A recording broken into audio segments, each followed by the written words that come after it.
Remand শেষে কারাগারে সাবেক সমাজ কল্যাণ মন্ত্রী।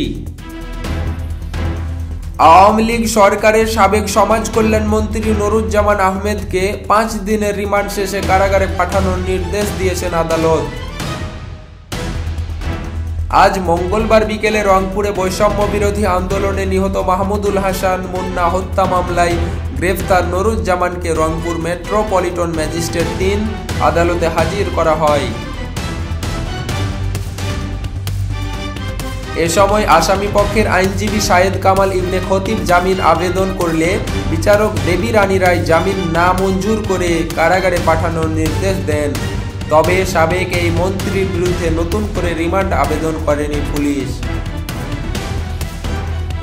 এর আগে গত শুক্রবার মেট্রোপলিটন ম্যাজিস্ট্রেট 3 আদালতের বিচারক দেবী রানী রায় নুরুজ্জামানের 5 দিনের রিমান্ড মঞ্জুর করেন।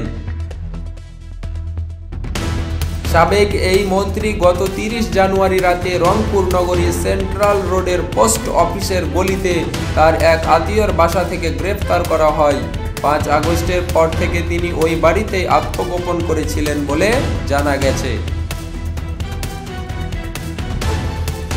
নুরুজ্জামান আহমেদ লালমনিরহাট 2, কালীগঞ্জ, আদিতমারি আসনের সংসদ সদস্য ছিলেন।